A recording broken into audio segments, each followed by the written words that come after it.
The following talk was given at Mile High Church in Lakewood, Colorado. Please visit our website at milehighchurch.org. I'm so glad that you're here this morning. So glad that I'm here this morning. Such an honor to get to share with you. You know, in the Gospels, when anyone approaches Jesus for healing, or if they're wondering how to heal someone else, Jesus always says to them something like, "As you believe, it will be done unto you," or "by your own faith, you will be healed." And a lot of us in metaphysics, we interpret this to mean that whatever you believe, you will create for yourself, which there's a lot of truth to that. But our founder, Ernest Holmes, found what I think is a deeper meaning. You know, he would take this statement, "It is done unto you as you believe." And he would emphasize the "as." The idea being that our connection with the divine isn't something we locate, it's something that we activate through our own consciousness. As you believe in the Spirit is done unto you. As you believe in divine grace is done unto you. As you believe in God, that Spirit is done unto you. You don't have to find it out there in the cosmos. You activate it through the cultivation of your own faith, your own belief. There is a power for good in the universe, greater than you are, and you can use it. So it's not do you believe, it's as you believe. And you know, it's probably a secular way to find out if someone is religious or not, to ask them, you know, do you believe in God? But what someone's answer is, to me, doesn't always show what their spirituality is.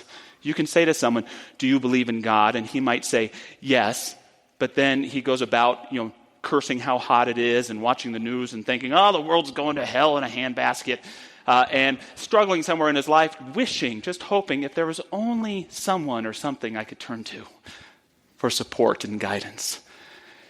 You could ask someone else, do you believe in God? And they could say no, but they may only say no in the way that they're rejecting this idea of a Zeus-like thunder god in the sky.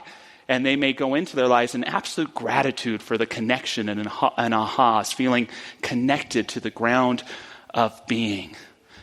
You know, I don't know about you, but for me, you know, one's religion is better defined not by what they say it is, but how they live their lives, right? One's spirituality isn't what they theorize about, it's what they practice and what they embody. It's not do you believe, but as you believe. I love some words from Robert Fulghum, a Unitarian minister, that speaks powerfully to me, not only this idea of living your spirituality, but how sometimes we get so defined in our religion, almost like a political partisan person, that we forget the practice and what it means. He says, the older I get, the less attention I pay to what people say or think or hope.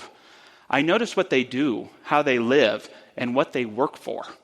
There's an unresolved argument in the arts and in politics over whether one's words are to be judged in regard to one's life. I come down on the side of integrity. The life validates or invalidates the words. Sound true? Oratory is empty if it has not been field tested on the battlefield of experience. And I have little use for those who write beautifully and live sordidly, or those who withdraw from the world and issue instructions for how to live in it, or priesthoods that deny the realities of the flesh but wish to control the appetites and activities of those who live as whole human beings. If you don't play the game, you can't know enough to make the rules. If you are not engaged in the sweaty work of the world, you should not be in charge of the deodorant concession. And if you cannot find a way to aid progress in human affairs, then know that the snarking cynicism of the sideline critic is a form of plague. And to be one of those is to be a carrier of death instead of a preserver of life. It's not, yeah, thanks. Thank you, Mr. Fulghum. It's not do you believe, but as you believe. We lost an incredible human being in John McCain yesterday. Lost to the ages. And he said something not that long ago that I found quite powerful. He said, there is nothing greater in life than when one gives themselves to a cause greater than themselves. There's no greater act in life than when someone gives themselves to a cause greater than themselves. And that to me is what makes Mr. McCain so great, because he gave himself to that cause of his country, both in military and in political service. But we're all called, no matter how you choose, to give into that cause greater than we ourselves. You could be a teacher, it could be as a parent, and it could be to the divine good, being willing to be a channel to that. And the trick is, and McCain didn't say it this way, but I believe it's this way, is when we give ourselves to a cause greater than ourselves, we discover ourselves. We are ourselves. Where I have shown up in my life wanting to be blessed, I've fallen right down on my butt. But where I've shown up to be a blessing, I have been so freaking blessed. Where I've given myself to a cause greater than myself, I've been given all the wonders of my life. How about you? How about you? Yeah.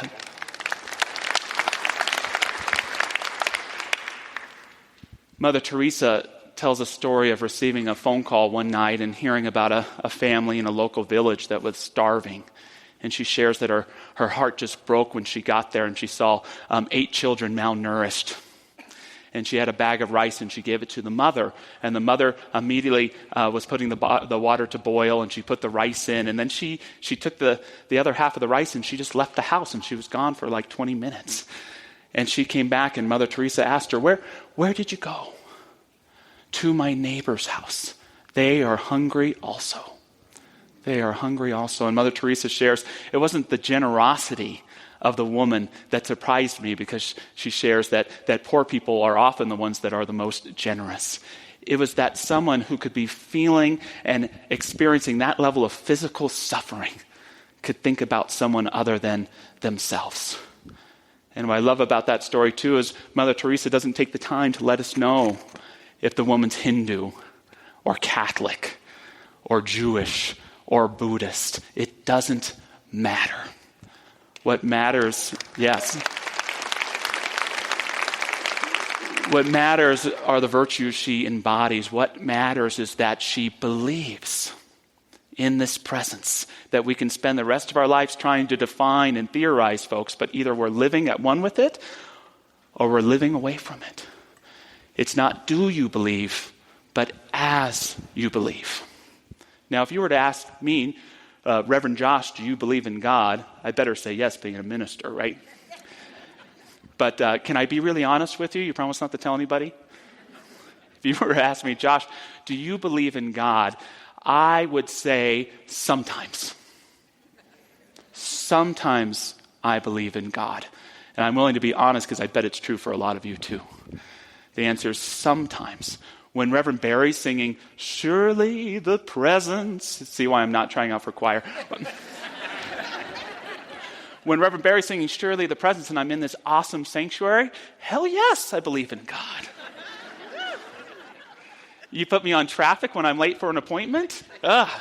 It's hard to believe in God. It's kind of funny because the words get mixed up, because when I'm feeling, I can say, yes, God. But you ever notice that when you're in a situation that's tough, you go, oh, God. And that statement is more of a statement of your disbelief than it is your belief. You know, when I'm in my meditation chair, that 15 minutes in the morning, yes, I believe in God. When I'm in that dentist chair, or that chair I'm not looking forward to being in, that's where I'm struggling. And so that's where my spiritual work is. And that's where I would argue your spiritual work is too. I love and will continue to nurture all those places where I experience God. But where I am called is to begin believing in those areas where I believe in something greater than God. That there's no such thing, that fear, that worry, that need to be right. Where in your life have you not let God in? Where in your consciousness have you shut God out? Where in your relationships are you unwilling to surrender to a higher power that can bring you love, harmony, strength? I don't know about you, but I no longer want a relationship with God in theory.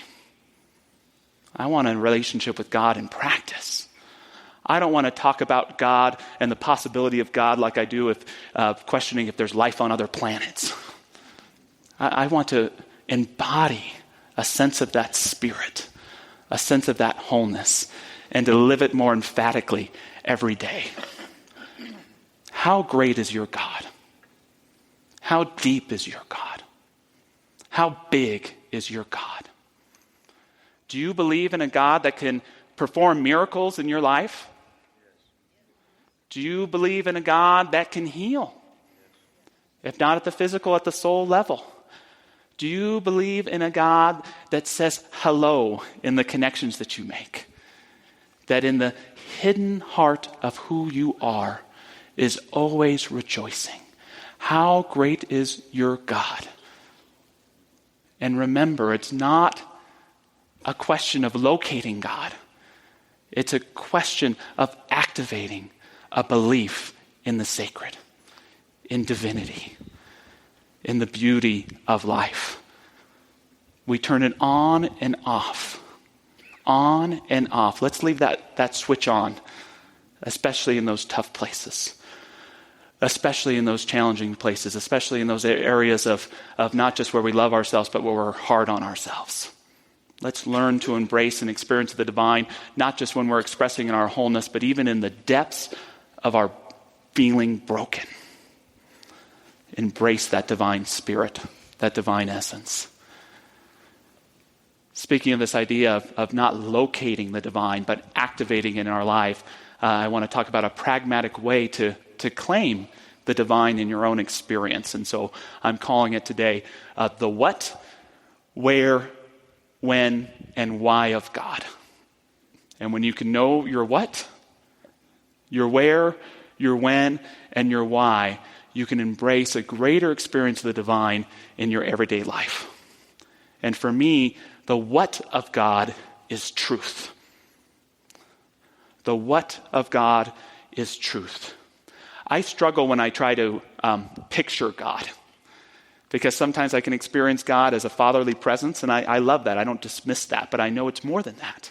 Sometimes I experience God as that groovy energy that binds us all together and feels really good. But I know God is more than that. Gandhi said, you can find God in even the smallest drop of the ocean, and yet not even the 7 seas can encompass God.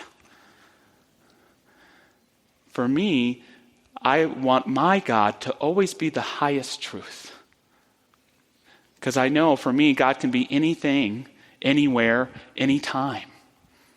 There was once a woman who was at a spiritual retreat and she was struggling, and she raised her hand and the spiritual teacher was there, and she said, I like so much of this stuff, but I'm an atheist. I don't think I can believe in God.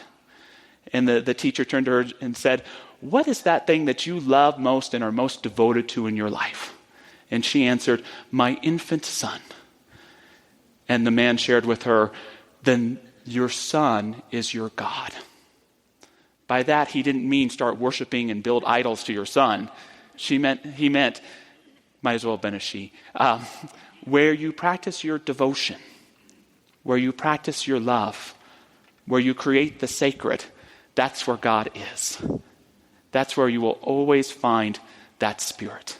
And so for me, the substance of God, the what of God, is always the highest truth.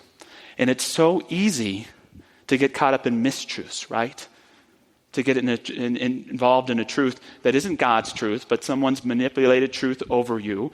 Sometimes the incorrect laws of state or country. Sometimes the incorrect self-esteem, the rules we put upon ourselves. Speaking of Gandhi, he was a great example of someone who saw God fundamentally as truth. He said, truth is God and God is truth, in that order. And when he was living in South Africa and he saw British colonialism going on, and it was discriminating against those Indian people, his heart woke up. This is not the truth. This is not how people should be treated. So he began to protest, and I think we find all that in our lives. We may not be ending British colonialism and freeing the Indian people, but it may be saying no to a manipulative relationship. It may be saying no to mistreating yourself. It may be standing up and protesting for a cause that you believe in.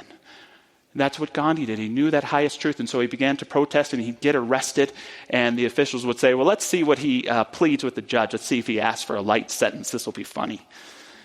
And then he would ask Gandhi how he pleaded, and he'd say, I plead guilty. And judge, I ask that you have no mercy on me whatsoever. I demand that I be punished to the highest extent of the law. And what was Gandhi doing when he did that? He was pointing out what he knew those men knew already in their hearts, that there was a higher truth that wasn't being honored for him or his people. They never let Gandhi speak in court again, by the way. Upon release, press and guards would gather around and let's see what Gandhi, how he feels about being free. Gandhi, how does it feel to be free? I don't know what you're talking about. It's now that I'm in prison, he'd say. Sometimes we have to fight for that highest truth within ourselves and our lives. But for me, I can always locate the divine by activating it and asking, what is the highest truth of this situation? What is the highest truth of myself? What is this highest truth of this person that I love? And by embodying that highest truth, we found the what of God. Where is God? The what of God is truth. The where of God is, anybody? Where's God? Everywhere. I like that. Within, there's a lot of good answers. And for the sake of my talk today, I'm saying here. God is here. And when is God? You're all right. I love it all. Now, the where of God is here, and the when of God is now. That's something that I love so much about our religious science philosophy, that we honor and love the way that people have understood God in the past through scriptures and books, and we love studying all of that. But our God is a living God. Our God is a spirit that is alive and active. We'll even entertain some prophesizing here or there, but in the future. But our God is here and now. All of the wisdom we seek, all of the love we seek, all the creativity we seek through all the ages is in that eternal now, expressing and available to each one of us if we can be present to it. What I know in my own life is when I'm having trouble experiencing the divine, it's not God that's missing from my life. It's my inability to be present. It's me that's missing. Ernest Holmes shares some powerful, prayerful words that I love. Speaking of the divine, he says, "Thou art the center and circumference of my life, the beginningless and endless part of me, the eternal reality of me, the everlasting power within me, the eternal good working through me, the infinite love impelling me, the limitless peace and calm within me, the joy of the soul and the light of the Spirit illumining me. O Lord God, eternal and forever blessed, Thou art my whole being." How about that? Those are some powerful words. Do you believe them? Yes. Can you embody them? Yes. Good. Some of you are more confident than I am. I struggle sometimes. It's not easy. It's easy to do in church, but what we want to do is we want to read these words and then go read the newspaper. And then go into that courageous conversation that we have to have. I'm going to invite that the words go up one more time, and I invite you to say this out loud to yourself or silently to yourself if you so choose. I'm going to say it again too. Thou art the center and circumference of my life, the beginningless and endless part of me, the eternal reality of me, the everlasting power within me, the eternal good working through me, the infinite love impelling me, the limitless peace and calm within me, the joy of the soul and light of the Spirit illumining me. O Lord God, eternal and forever blessed, Thou art my whole being. Take that with your coffee in the morning. And like I was saying before, where my work is yes, to continue to cultivate those places where I feel most connected with Spirit, but in particular, to invite that connection here and now in those areas where I've shut God out. Is there an area where you're shutting God out of your life? It's very easy for me to feel connected to the divine when I'm in love with my son, but it's harder when I'm at my wit's end with him. Or it's harder when my wife is at her wit's end with me. Or it's harder when I'm grappling with the self-image of an outdated version of who I am that holds me back. Or it's harder when I'm struggling to be right in an argument as opposed to living in a greater spirit. That's the challenge of as you believe. Not do you believe sometimes, but can you be in a place of believing even in those places where it is hard and where it is challenging. And if you can do that, you can invite a level of grace, a level of blessing, a level of love into your life, into those wounded places for healing, into those incomplete spaces of fear to create courage and warmth, into the heart that becomes fully opened when we live at one with our source. The what of God is truth, the where of God is here, the when of God is now. And then we have the why of God. And for me, the why of God is perhaps the most important, because the why of God is love. The why of God is love. Do you have a why for your life? Do you know what your why is? What I know in my life, if for too long that why is trying to make money or trying to be successful or trying to maintain a sense of being right in the world and making others wrong, if my why is trying to maintain a sense of false comfort in my life, I know I'm losing touch with my creative source. But all I have to do when I feel disconnected is to remember that the real capital W-Y of my life is love. And when I can remember that that's what it's about, I am at one with my source once again. Nietzsche, the great philosopher, once said, "When a man knows his why, he can withstand any how." When a man knows his why, he can withstand any how. When you know your why, you can face any obstacle. We don't always get control over the hows of our life. And life sometimes can be very challenging. We have to let go. We have to face death. We have to face the challenges of loved ones suffering. We have to face the difficulties that people go through all around the world. But what we can remember and know that as much as people can mess around with the how, no one can ever rob you of your why. No one can ever take from you your reason for living. And when it's love, it's the secret sauce that helps us all move and be and remember why we're here. I love several years ago hearing the story of John Jr. and Joe Vigiano, a set of brothers, one a policeman, one a fireman, who both died on September 11th at the World Trade Center, heading up to another anniversary of that again.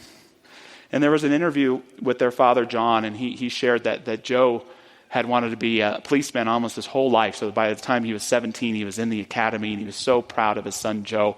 His son, John Jr., had been avoiding almost his whole life being a firefighter. His dad, John Sr., had been a firefighter, and his dad had been a firefighter, and he just wanted to make a lot of money. But his father had had throat cancer in the late 1980s, and the way that his unit showed up for John Sr. had so inspired John that he decided to give himself to that service of being a firefighter. And he received his grandfather's badge, the number 3436. And John Jr. shares that, John Sr. shares that the day before, September 11th, his son, Joe, called him around 2 p.m., which he did every day. He talked about his day, the weather, all of that, and at the end of the call, he said, "I love you, Dad." And his dad said, "I love you too, son." And that next morning, John Jr. called his dad and said, "Dad, the World Trade Center's been hit. We're heading over right now. This is the big one." And John Sr. said, "Be careful, son. I love you." And his son said, "I love you, Dad." And I can't imagine the feeling of tragic loss that those parents must have felt in losing their child's life. And yet at the same time, John Sr. shares that he's able to go to bed at night because he got to share those words, or his sons knew that he loved them and he knew that they loved him as well. It doesn't take away the tragedy, but it speaks to that power of love. And I would add as well, you can say I love you to someone you love at any time. It doesn't matter how long they've been gone or what the fractured surface of things may be. But when we remember our why, we can withstand any how. And here were these two young men, 34 and 36, that badge number also being their ages when they passed away, John Sr. noted, who had given themselves to that cause greater than themselves, helping and serving others that couldn't have gone any other way on that day than for those men to be the full-on heroes that they were. And in our life, we're being called to give ourselves to that greater cause, to have a greater belief, and to always remember, no matter how bad the diagnosis, how difficult the fracture in the relationship, how unsure or upset with ourselves that we are, that we always have that why of a greater love to remember and embody. So sometime this week, check in with yourself. What is the what of my life? What is the where and when of my life? What is the why of my life? And as you answer those questions, you won't locate, but you will activate the presence of God within you. The presence of the divine that knows who you are, that has sung you into being and will hold you even in the darkest silence, that can never let you go. As you believe. As you believe. Mother Teresa said we only have to give a little of ourselves to God, but when we do, God gives all of himself to us. May we be willing to let go of any part of ourselves that we've been hanging on to give into that greater power that it can inspire, that can humble us, that can uplift us, no matter what. Thank you for listening to the Mile High Church podcast. This podcast is made possible by the generous contributions from listeners like you. If you'd like to make a donation, text 720-230-1404 or visit us at milehighchurch.org. Peace out, friends.